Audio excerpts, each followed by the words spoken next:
Hola, ¿qué tal? Bienvenidos a un nuevo programa de El Buscador. Y El Buscador porque aquí nos dedicamos a buscar, nos gusta ir a fondo de las cosas y de temas que otros muchas veces tratan de pasar de puntillas, ¿no? A nosotros nos gusta meternos en esos temas.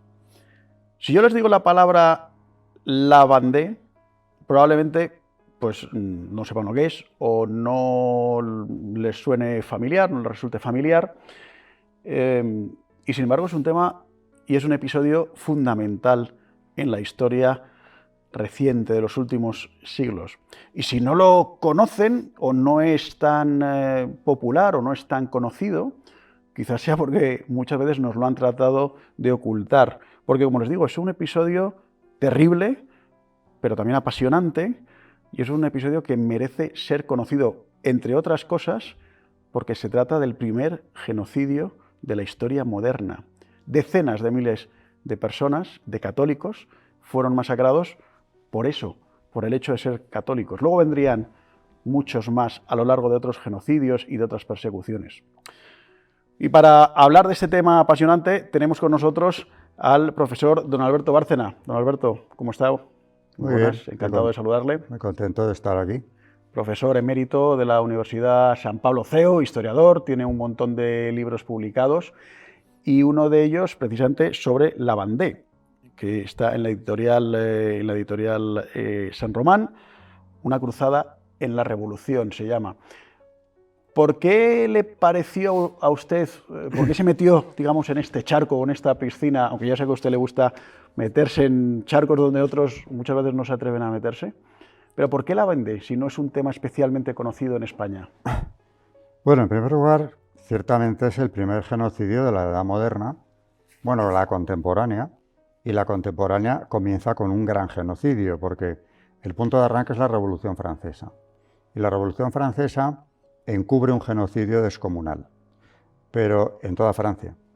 Pero verdaderamente donde se concentra de forma especial es en esta región, en la Vendée, que han tratado de minimizarla hablando de la Vendée, cuando realmente el levantamiento católico se produce en todo el oeste francés. Regiones como Anjou, Poitou, Bretaña también se levantan a la vez que la Vendée. Pero el gobierno de París habla de la Vendée para minimizar el problema que tienen en la costa del Atlántico. Estamos hablando entonces del año 1793, 4 años después de que comience la Revolución Francesa, de que comience a funcionar la guillotina, y entonces, bueno, parece que estos que venían con los ideales de libertad, igualdad, fraternidad, etcétera, etcétera, parece que... O muerte, dice un oficial en o una muerte, de sus cartas. está bien. Bueno, pues parece que eso, que como lema, bueno, pues puede sonar bien, pero los hechos desacreditan lo que está pasando. Y entonces, en la Vendée, y efectivamente, como comentas, en toda la costa occidental de Francia, ¿qué es lo que ocurre? ¿Por qué salta esta revuelta? Las rebeliones, ante todo, tienen un carácter religioso. De hecho, ellos, los vandeanos, se proclaman ejército católico. Y el lema de la Vendée es Dios y el Rey. Y llevaban como distintivo, porque no tenían ni uniformes, llevaban el detente del Sagrado Corazón de Jesús. Y además, lo que tiene la historia, que le da mayor interés y también mayor elevación espiritual, es que es el pueblo quien se levanta. Han querido presentarlo ya en su día como una rebelión aristocrática contra la República. Por el hecho de estar perdiendo sus privilegios y demás historias. Claro, se acababa el antiguo régimen y con eso pues venía algo en lo que todo iba a cambiar. La burguesía tomaba el relevo como clase dirigente y la nobleza perdía todo. Entonces, lo han querido presentar así, pero no pueden... o sea, esa teoría no se resiste a un análisis medianamente objetivo, porque es que es todo lo contrario, y la documentación es abrumadora. La Vendée se levanta el pueblo. Es más, el pueblo va a buscar a los nobles de la región, que están resignados a lo que está ocurriendo, y les piden, nobleza y ejército eran lo mismo. De hecho, para ser oficial tenías que ser noble en el antiguo régimen. En Francia no, en Europa. Y les van a pedir en sus casas que se pongan al frente de la revuelta. Y esto eran hemos dicho, los campesinos, el pueblo llano. ¿Pero por qué? Porque has dicho que es una revuelta religiosa, porque no les permitían ejercer su fe, por persecución. ¿Cuáles eran los motivos? Yo diría, y esto pasa desapercibido, que uno de los principales motivos, si no el principal de la revolución, es de carácter religioso. Solo hay que fijarse en un dato. Las primeras medidas que toma la revolución, ya el año 89, van dirigidas contra la Iglesia. Bueno, la monarquía ya la tienen sometida, Luis XVI es un pelele en manos de la revolución, pero sigue siendo el rey. Pero las primeras medidas, y son muy agresivas. ¿Y cuáles son? ¿Cuáles son esas medidas? Pues te cuento. La revolución empieza en julio, se supone, como fecha clave de arranque, ¿no? Ya en ese otoño del 89, expropiación de los bienes eclesiásticos. Alegando que, claro, tenían una crisis financiera que venía de atrás, pues vamos a arreglarlo, como aquí luego en España, con la desamortización de Mendizábal. Como tenemos el problema económico de la guerra, pues los bienes de la Iglesia nos van a venir muy bien. En Francia Claro. Lo que dijeron es que la debacle económica que se vivía se iba a resolver con esto. Y además era culpa de la Iglesia, en fin, me imagino, Y ¿no? entraron. Todos los privilegios, etc. No, bueno, el privilegio había que acabar con él, pero de momento los bienes eclesiásticos, que no los de nadie más, porque todavía no se tocaban ni los de la corona ni los de la nobleza. Eso vendrá después. Los primeros, los de la Iglesia. Acto seguido, unos meses después, prohíben las órdenes religiosas. ¿Por qué? Porque quedan prohibidos, son ilegales, los votos solemnes.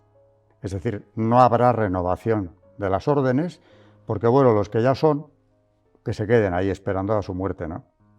Pero los que quieran entrar, o sea, se pierden en Francia miles de vocaciones de novicios, novicias que estaban a punto de formar parte de las órdenes y ya no pueden.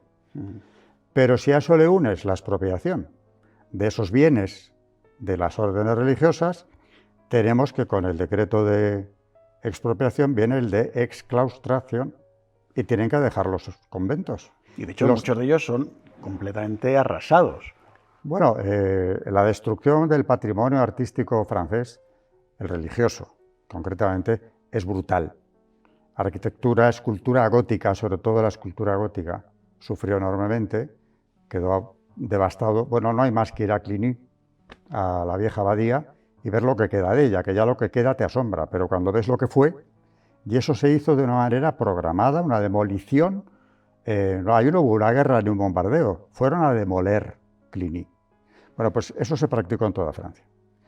Pero volviendo a las órdenes, se quedan sin conventos, o sea, sus casas las pierden, sus ingresos también, porque al quitarles todo es todo, es decir, las tierras, todo lo que les podía dar rentas, y por primera vez se ve el espectáculo de miles de frailes vagando por los caminos de Francia a ver en dónde se podían instalar o empezar a ejercer un oficio. Algunos salieron al extranjero y otros se dedicaron a lo que sabían hacer. Acabaron de profesores, algunos. Y eso es lo que entiendo que ve, evidentemente, el pueblo a lo largo de estos 4 años, desde el año 1789 hasta 1793, y es, de algún modo, la chispa. Pero ve algo peor el pueblo. He dicho 2 medidas. La expropiación y la prohibición de votos. Pero es que ya en el año 90 viene una ley que es la más conflictiva de todas y la que ya supone el enfrentamiento con el Papa de forma abierta, que es la Constitución Civil del Clero. No confundirlo con la Constitución francesa. Sí. Es una ley para el clero. Y según esta ley, el clero en Francia tiene que someterse a las leyes del Estado y quedar desvinculado de Roma. Es decir, sacerdotes y obispos no van a ser nombrados por la jerarquía eclesiástica ni por el Papa en el caso de los obispos, sino por circunscripciones electorales, igual que se elige alcaldes o... Se elige al párroco. Eliges al párroco. Que estos fueron los juramentados, los que se llamaron los juramentados. ¿Qué ocurrió en el acto? Pues que, claro, el clero francés, sobre todo los obispos en su inmensa mayoría, dijeron, esto es imposible, que lo aceptemos, porque no nos pueden elegir al margen de la Iglesia unos señores de la región que sea, ¿no? Y por otro lado, los sacerdotes que se dividieron también, aunque ahí hubo menos unanimidad que en el caso de la jerarquía unánimemente casi se puso en contra. Los sacerdotes empezaron a ver que, bueno, esto es lo que hay. Y hay que aceptarlo. Presenta algunas ventajas, porque pasaban a ser funcionarios del Estado. Les pagaba un sueldo. Vamos, ahora bien, tenían que jurar fidelidad a esa ley y quedaban desvinculados de Roma. No parecía que hubiera mucho espíritu sobrenatural en algunos de estos sacerdotes. ¿Qué porcentaje se calcula más o menos, si es que hay, de juramentados frente a los no juramentados? Pues podríamos dejarlo en un 60% de refractarios, que son los que dicen que no, y un 40-45% de juramentados que aceptan. Digo que si nos vamos al episcopado es otra historia. Claro. Pero entre los sacerdotes fue así. O sea, por ponerle un símil actual, aunque no sea exactamente lo mismo, pero en cierto modo es lo que pasa, por ejemplo, en la iglesia china, ¿no? O sea, una iglesia, bueno, un país absolutamente autoritario que quiere controlar y crea la iglesia paralela y la iglesia patriótica china, ¿no? Sería, digamos, un antecedente lo que pasó en Francia de lo que vemos en China, ¿no? De algún modo. Solo que aquí hay un matiz muy interesante, y es que en estas regiones del oeste, bueno, en toda Francia, no quiero hacer una división de el oeste católico y el resto no, porque Lyon fue sometido a otro arrasamiento y a otro genocidio brutal, que en ese caso dirigía Fouché, el futuro ministro, que se ganó el sobrenombre de Le Mitrailleur de Lyon, porque mataba a los presos a cañonazos en el campo de Brotteaux, para acabar antes. Y a los que no morían por la metralla los remataban a sable, católicos. Las profanaciones de Lyon fueron brutales. O sea que hay, por donde busquemos en Francia nos vamos a encontrar esto. Pero allí en el oeste ocurre que, claro, los sacerdotes refractarios, que son los que se han negado a aceptar esto y no han jurado la ley, tienen que abandonar las parroquias. Se los llevan. Y traen juramentados para que ocupen esas parroquias. Aunque no habría suficientes, pues si eran el 40-45... No había suficientes, muchas quedaron cerradas. ¿Y estos sacerdotes refractarios también vagando o dedicándose a otras cosas? ¿Cuál era su futuro? En un primer momento vagando, en un segundo momento perseguidos, porque se pagaba un tanto por cabeza de refractario cazado. Que los asesinaban. Se llegó a esto. Si podían traer los presos, bien, y si no, daba igual. Con que trajeran la cabeza del refractario se les pagaba. Y luego se subió la recompensa. O sea, llegamos hasta ahí. ¿Y se calcula, se sabe el número aproximado de sacerdotes que fueron martirizados, refractarios en Francia? Yo no he visto cifras oficiales, ahí hay un caos grande en este asunto, pero luego ya cuando se hace balance final, si te parece, hablamos un poco del balance final. Sí. Lo que yo quiero destacar ahora es que los obispos, mayoritariamente refractarios, pedían al clero fiel, que no se fuera. Porque claro, todo ese pueblo de Dios quedaba abandonado. No podían recibir sacramentos, ni asistir a misa, ni nada. Bueno, podían, pero de un juramentado. Pero escasos no iban y además no valía, porque estaban excomulgados. Ah, eso acarreaba la excomunión. Es que claro, Pío VI estuvo unos meses dudando. Mantiene una correspondencia con Luis XVI, que tampoco sabe qué medidas tomar. Bueno, Luis XVI, como tú has dicho antes, era un pelele y no tenía ahí un... Cuidado, es un pelele porque va cediendo en todo lo que son prerrogativas regias. Muy a disgusto, pero cede, incluso en la confusión de estados. Pero en lo religioso, no. El problema de Luis XVI con la revolución es sobre todo religioso. De hecho, cuando ya planea la fuga, que es cuando le acaban pillando en Wagrain, es cuando ya Pío VI le dice que no permita esto. Claro. Porque esto es el cisma. Y él, que era un hombre, bueno, que seguía las horas canónicas, o sea, la liturgia de las horas la rezaba en su casa. Dice, yo no puedo propiciar esto. Con lo cual se planta él también. Y, por ejemplo, una de las acusaciones contra él, en el primer intento de fuga, antes de Wagrain, era que convocaron a las masas para pararle en las Tullerías, haciendo correr el bulo de que se iba a Saint-Cloud, que está al lado de París, para recibir la comunión de manos de un refractario. Esa era la acusación. Esa era la acusación. Y entonces, bueno, me decías que no hay cifras oficiales de muertos o sacerdotes asesinados, pero en el balance final, ¿cómo queda el número? Bueno, pues hay, entre los refractarios, hay un alto porcentaje de fugitivos, que pasan algunos a España. Aquí en España llega el horror, porque si ya a la Revolución les había parecido terrible todo lo que estaba pasando, cuando llegan los testimonios de primera mano de los sacerdotes que vienen huyendo de aquello, el rechazo a la Revolución en España va a más. Claro. Pero de los que se quedan, que son bastantes, sobre todo en esta región de la Vendée, yo quiero destacar el heroísmo verdaderamente asombroso de estos sacerdotes. Como no tienen parroquia, y además si les cazan, los tienen que llevar ante la autoridad republicana, y generalmente se les ejecuta, como poco van a prisión, pues ellos iban con un saco en el que llevaban los libros sacramentales, porque seguían casando gente y bautizando niños. Y eso lo registraban en esos libros, que los que han sobrevivido están muy deteriorados. Por eso, al acabar la Revolución, hubo que recomponer todo lo que había ocurrido, sacramentalmente hablando, en la Francia perseguida, porque estos hombres vivían escondidos en casas de católicos, en un granero. Generalmente el pueblo les acogió, por supuesto, pero claro, jugándose la vida. Jugándose la vida, claro, claro. Les hicieron zulos.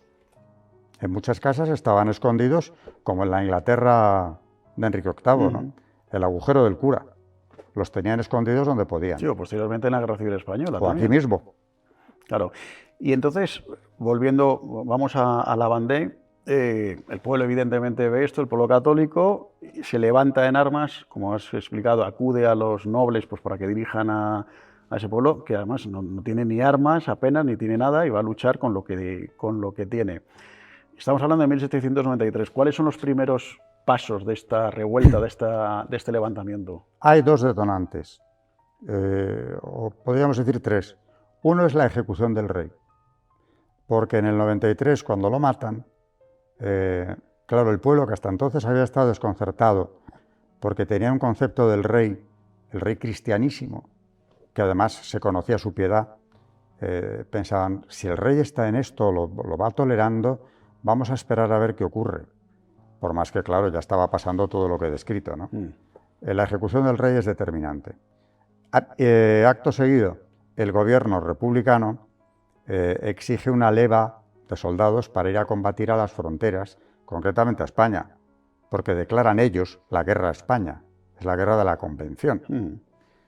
Y claro, los mozos de aquellos pueblos dicen, iríamos a cualquier otra guerra, claro, pero a matar gente que piensa lo mismo que nosotros no vamos a ir, claro. Y menos por defender la República, y se niegan a ir.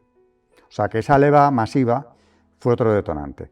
Pero las cosas iban ya caldeándose hacía mucho tiempo. ¿Y sabes lo que fue lo más visible? La llegada de los curas juramentados a las parroquias que habían quedado vacías.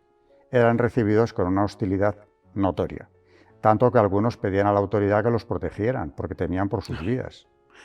Y la gente les gritaba aquello de queremos que vuelvan los curas buenos, devolvednos, ¿no? a nuestros buenos padres. Curioso. Y por supuesto a las misas de estos no iban. Además, si sabían que estaban excomulgados, no era una misa válida, evidentemente. No les oía para nada. Hay una anécdota muy bonita de un sacerdote de la Vendée que antes de irse, era lógicamente un refractario, les dice, en los domingos seguid viniendo aquí, a la iglesia, que se la cerraron, pero reuniros aquí. Y yo donde esté, si estoy con vida y puedo hacerlo, celebraré la Santa Misa por vosotros. Y lo hacían. Como la iglesia se cerró, pues en el cementerio que estaba junto a ella. Llegan los republicanos y dicen, pero ¿qué hacéis aquí? Salvajes, les llama el oficial. Y le contesta pues, un hombre mayor que a lo mejor tenía muy pocas letras. Dice, estamos en tierra sagrada, sobre los huesos de nuestros mayores y elevando nuestras almas a Dios. Y le contesta el oficial, ¿seréis bestias? ¿Os creéis que la misa llega desde kilómetros de distancia donde pueda estar este sacerdote? Dice, la misa va hacia el cielo, le contesta este señor. No, ya. Así que vamos a seguir aquí. La fe del pueblo muchas veces nos sorprende. Y entonces me imagino que se empiezan a agrupar, bueno, pues todos estos católicos acuden, como nos has explicado, a los nobles. Se forma un verdadero ejército. En fin, ¿cómo son los primeros compases? Y hay un enfrentamiento real entre ejércitos, hay batallas.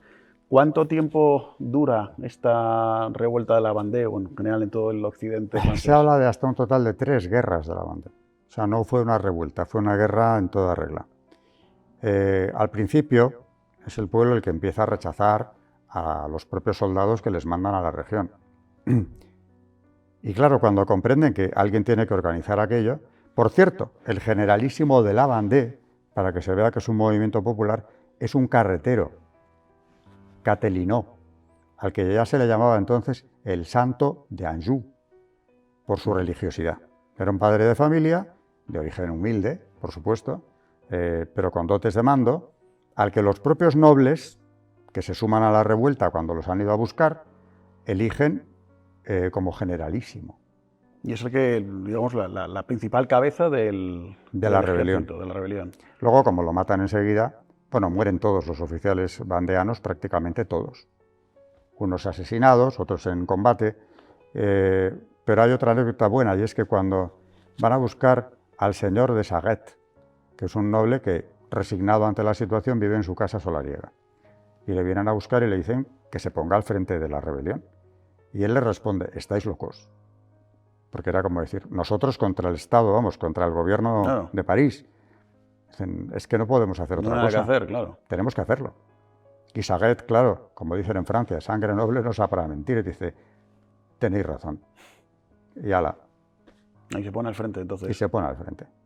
Y entonces hay 3 grandes batallas, has dicho. Hay 3 grandes guerras. Guerras. Te cuento, la primera empieza en el 93, mes de marzo, que es cuando ya las revueltas empiezan a ser generales en toda la región. Digo Vendée, Poitou, Anjou. Parte de Bretaña también, pero Bretaña no lograron someterla, aunque hubo muchos bretones que se pasaron, cruzaron el Loira y se unieron al ejército vandeano. No tienen uniformes, ya digo. El distintivo de los oficiales era la banda blanca, el color de los Borbones, y la tropa llevaba el detente del Sagrado Corazón y un rosario colgado en la chaqueta, porque en las marchas rezaban el rosario, por cierto. Bueno, esa primera guerra, en la cual parecía que podían haber ganado, tiene episodios tan asombrosos como es la conquista de Sommières, donde lo cuenta en sus memorias, que recomiendo mucho leer, porque están traducidas al español, la marquesa de Lagos-Jacquelin, que es la mujer de un oficial vandeano. Y esta señora, como muchas otras de las mujeres de los oficiales, iban con el ejército, con lo cual es testigo presencial de todo esto. Y cuando llegan a Sommières, que tiene en pie todavía un castillo impresionante, inexpugnable, ella escribe, además entonces escribían admirablemente bien, que parece asombroso que un ejército compuesto por 15.000 campesinos se lancen al asalto, porque fue la tropa la que se lanzó. Los oficiales iban detrás, solo que a galope se pusieron a la cabeza, pero el ataque empezó por parte de los campesinos. Si tú miras el castillo de Sommières, solamente a la altura, la artillería que tenía además, y piensas que además dentro de ese castillo, de los muros de Sommières, hay 16.000 soldados, tropas de élite, por cierto, y que 15.000 a campo abierto se lancen contra la ciudad, y dices, aquí hay algo que no se explica. Desde luego, desde la técnica de la guerra no tiene sentido. Tomaron la ciudad. Ah, llegaron a tomar la ciudad, lo consiguieron. La tomaron. Oh, ya. Y al día siguiente, de Lagos-Jacquelin meditaba, muy reconcentrado, ¿qué ha pasado el día antes aquí? Y llega a una conclusión evidente, dice, solo tiene una explicación, y es la intervención de Dios. Claro. Porque que primero los campesinos, que no habían tenido tiempo ni de recibir instrucción, que no les habían dado instrucciones para la conquista de Sommières, avanzaban a ver qué pasaba para tomar posiciones, y lo que hicieron fue ese mismo día, junio de 1793, tomar la ciudad. O sea, en un solo día tomaron el castillo. En cuestión de horas. Toma ya. Y luego hay una segunda, una tercera guerra. ¿De cuántos muertos totales estamos hablando en el bando vandeano Digamos, ¿cuántos? Porque luego vino la represión, que luego también hablaremos de eso, pero ¿cuántos muertos en total hubo? Te doy las cifras más conocidas. Seser, que es el autor de la tesis de la Vendée, dice que ahí desaparecieron en la Vendée 117.000 personas, lo que significa en el conjunto de la población una octava parte, aunque está desigualmente repartida. Hay zonas donde se desaparece el 20% de la población. Si analizas por sexos, es más significativo porque en muchas de estas regiones quedan solamente vivos una quinta parte de los varones, porque hay que sumar los que mueren combatiendo y los que luego mueren en la represión, aunque se mataban niños de meses también. Hablamos de los 117.000 muertos de Seser, pero tenemos cifras muy diferentes. Uno de los profesores que estuvo en el tribunal de Seser, tribunal de tesis, Pierre Sonny, habla de 400.000. Pero es que el general Oss, cuando llega allá, cuando se ha sometido a la región, llega y hace un informe que manda a París, habla de 600.000. Pero es verdad que además el gobierno de París, podemos hablar del primer genocidio moderno sin ningún lugar a dudas, porque lo que se quiso es el exterminio total de la población de esas regiones. Es decir, dejarlo a cero y empezar de nuevo. Los que ahora está siendo lo más interesante del asunto. Cuando ven la rebelión y que además el pueblo entero está organizado, hombres, mujeres, niños y ancianos, todos tenían su cometido, La organización funcionó muy bien en torno a las parroquias y algo que ha desaparecido después, que es la autoridad familiar, o sea, el cabeza de familia. Aquello eran ejércitos familiares, pero que estaban todos concentrados por parroquias. Cuando esto está en marcha, el Comité de Salud Pública, estamos en el peor periodo de la Revolución, el más sangriento, decide que con la Vendée hay que terminar lo antes posible y definitivamente. Entonces, envían a las columnas infernales. No es la primera fuerza que llega, pero llega ya como para la solución final. Te estoy hablando de 2 ejércitos avanzando sobre la Vendée, 103.000 hombres, en una región como aquella, llegó a haber más soldados que habitantes, divididos en divisiones, y las divisiones en columnas. En total fueron 24 columnas, que se las llama columnas infernales. Ya, el nombre ya asusta. Pero es quedarse corto, porque las columnas infernales tuvieron un primer desarrollo en la región, que era tomar toda la región lo antes posible, y una vez que se habían concentrado y acantonado en distintas ciudades estratégicas, empezar la represión. Y las columnas empezaron a funcionar, peinando toda la Vendée. Tenían orden de acabar con todo. Esas eran las órdenes de París. Población civil, mujeres, niños, etc. Quemarlo todo. De hecho, venían con material inflamable. Y es curioso leer en las instrucciones todo lo que pueda arder. Casas, aldeas, alquerías, bosques, sembrados, setos. O sea, esos documentos están todavía, existen. Están. Los aporta Seser. Esas son las instrucciones. ¿Y las cumplen? Al pie de la letra. Lo que pasa es que yo creo que ahí se produce además en la Vendée un fenómeno como de locura colectiva que quizá en otras guerras se haya podido observar, pero que aquí llama la atención de una forma especial. Si quieres te doy alguna anécdota de lo que llegó a ocurrir. Sí, claro. En cuanto a la barbarie, ¿no? Hay un general llamado Thigault, que vamos a pasar a la historia como uno de los peores. Y este general escribe a París en 3 ocasiones, al Comité de Salud Pública. Primero a los representantes en la región y luego ya al comité. Y dice que quiere que se le den por escrito a él estas instrucciones de acabar con la población civil, incluyendo, no sé por qué añade, chicas y niños. Mujeres, por supuesto, pero chicas. Se supone que adolescentes y niños. Y dice que si él tiene que cumplir esto, que se le dé por escrito, porque se quiere blindar y que no tengan problemas a futuro de él. Tiene que pedirlo 3 veces, pero al final llega la autorización escrita del Comité de Salud Pública. Y te estoy hablando de Robespierre, donde dice: hemos tardado en contestar, porque alejados del escenario de la guerra, nos falta información. Ahora, que sepas que conocemos tus intenciones y sabemos que son puras. Puras. Sigue con lo que estás haciendo. Elimina a todos los vandeanos. Más claro, agua. Eso es una orden del organismo que controla el gobierno francés en ese momento. Y ya con eso, no es que empezara, porque Thibault venía haciéndolo desde hacía tiempo, pero ya lo que viene es un baño de sangre y de locura.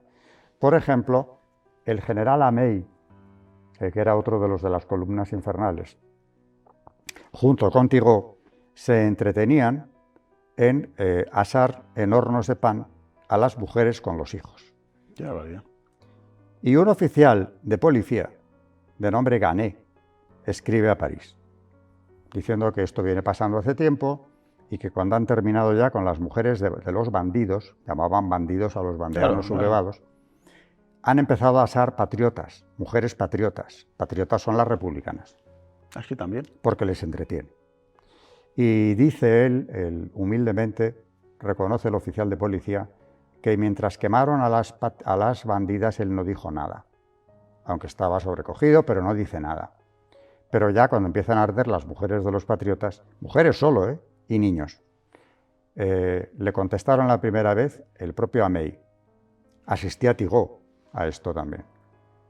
Así es como la República quiere cocer su pan. Qué barbaridad. Entonces dice que cuando les hace consideraciones de que estas mujeres son las mujeres de hombres republicanas, irreprochables en su ideología y en su conducta, ¿no? Ya le amenazan a él y le dicen que si sigue molestando le espera la misma suerte que a ellas.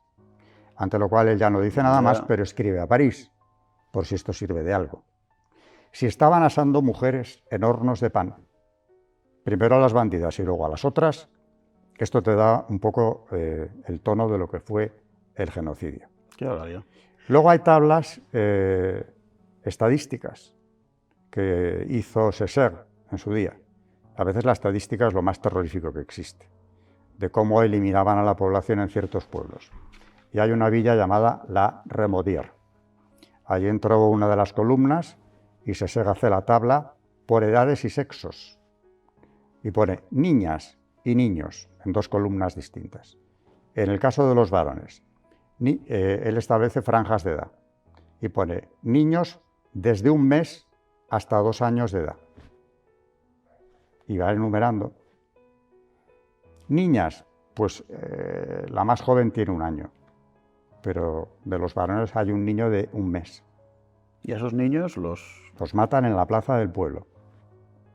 Y esto, Alberto, que cuentas que es absolutamente estremecedor, ¿son hechos puntuales o es la tónica general de lo que pasa en la Vendée? Es la tónica general y te podría contar muchísimas más cosas. Por ejemplo, hay 2 cirujanos del ejército republicano que llevaban a cabo el desollamiento de los vandeanos, porque con ellos, con la piel de hombre, porque la de la mujer, eso lo dice Saint-Just, el otro informe que manda desde allí.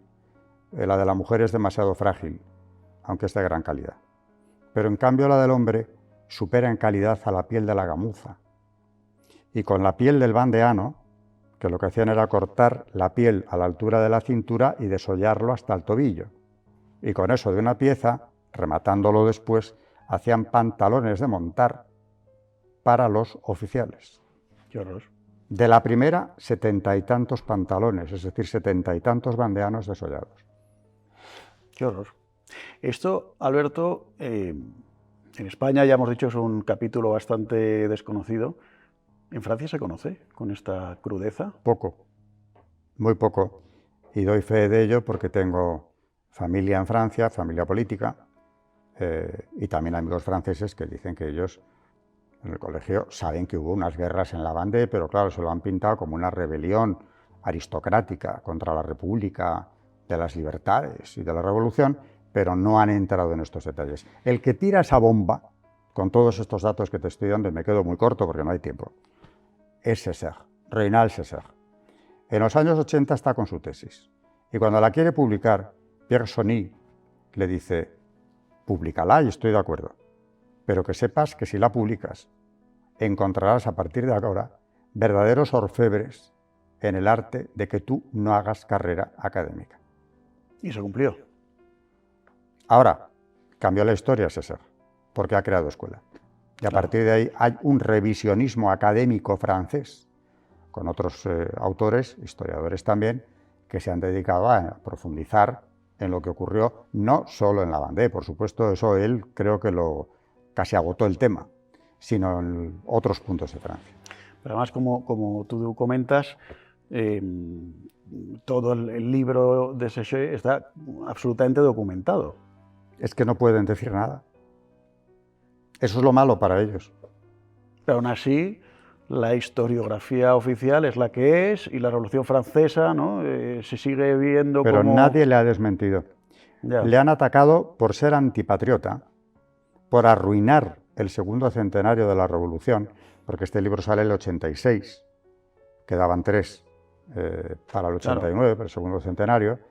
Le ofrecieron sobornos para que no saliera el libro, le ofrecieron cargos en la universidad, le amenazaron también de otras maneras, en fin, lo intentaron todo para que aquello no se publicara, pero ni una sola vez se le ha desmentido.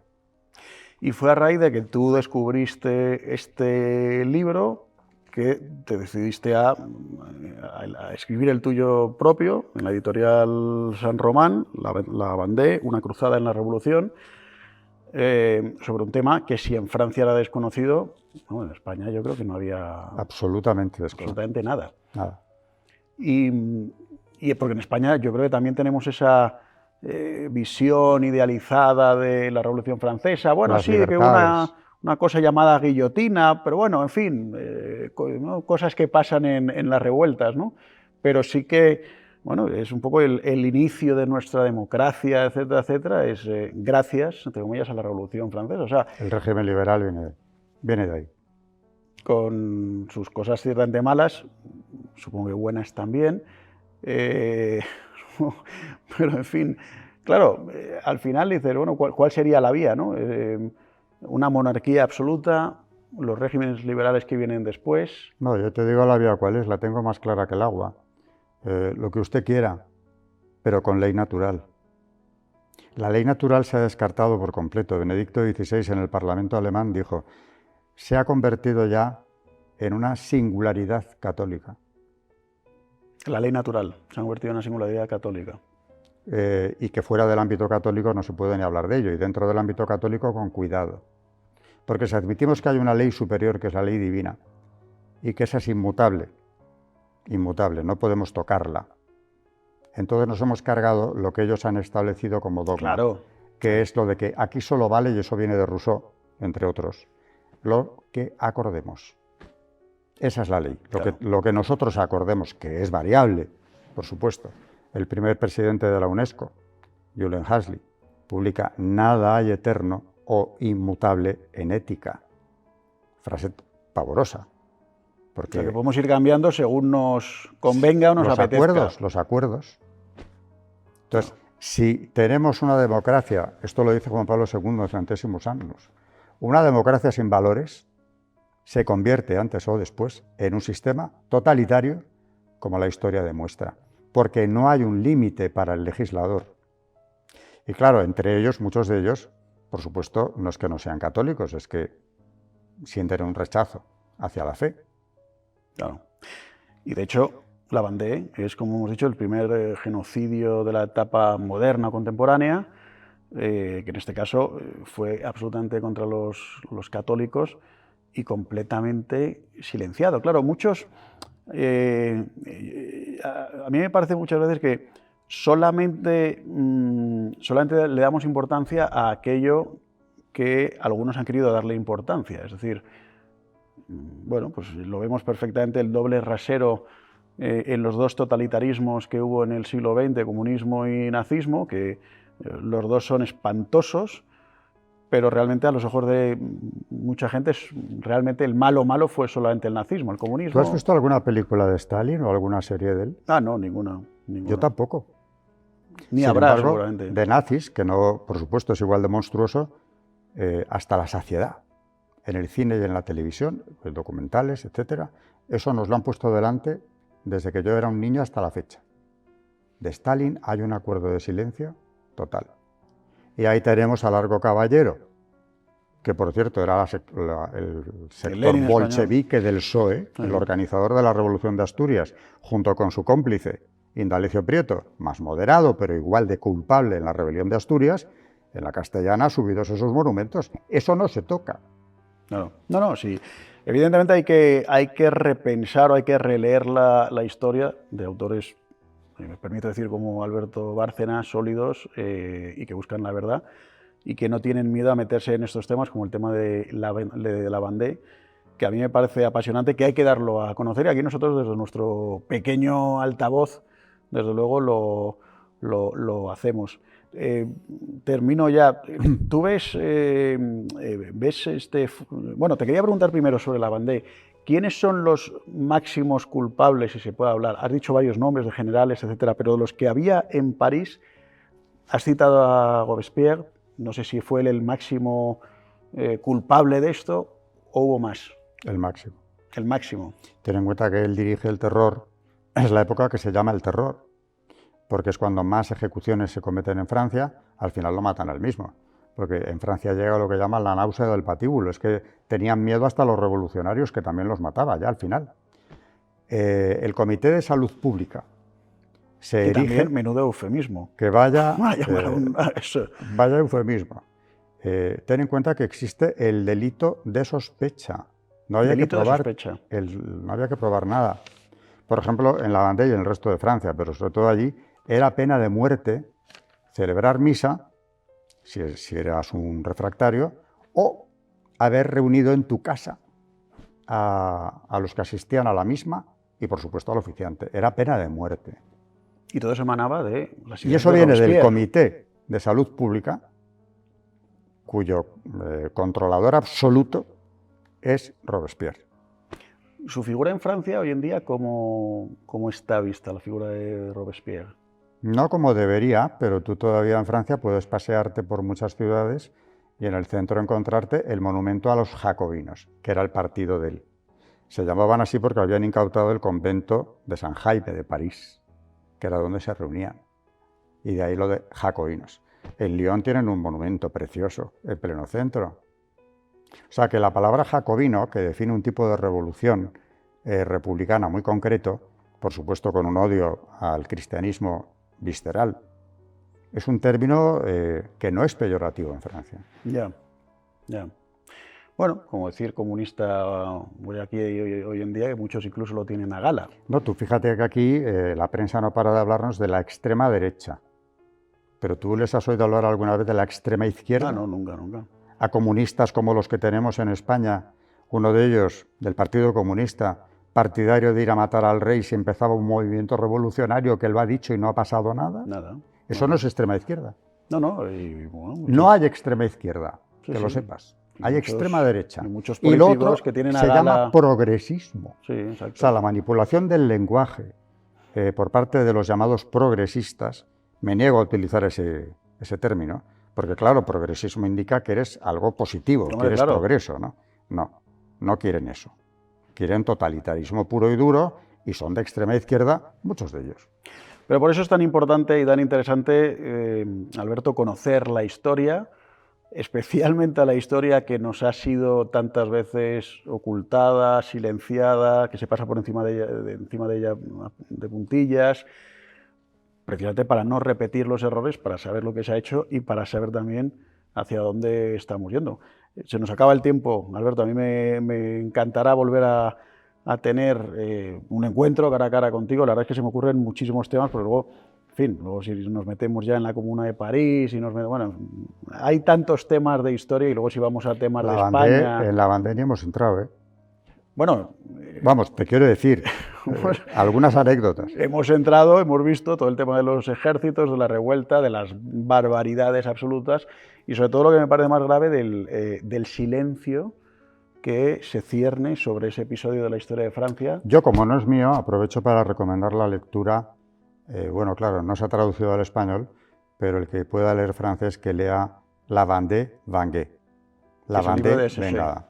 que es el libro de César. Y ya está. El que lea eso sabe lo que pasó allí con detalle. Bueno, y si no, yo que sí lo puedo hacer, recomiendo tu libro de Lavandé, Una cruzada en la revolución, de la editorial San Román, del profesor Alberto Bárcena. Alberto, muchísimas gracias, espero poder volver a contar contigo de nuevo en El Buscador y para próximos programas que tendremos para comentar este tema y otros. Muchísimas gracias. A ti. Y gracias a todos ustedes, queridos espectadores, por estar aquí. La verdad es que uno aprende cuando ve estos temas que, como les decíamos, no es fácil encontrar en muchos otros canales, que no se habla. Se abusa muchas veces de hablar de otros episodios de la historia, también importantes, pero curiosamente se silencian otros como los de Lavandé, el primer genocidio de nuestra etapa contemporánea. Seguiremos buscando este tipo de temas aquí en El Buscador. Gracias y hasta el próximo programa.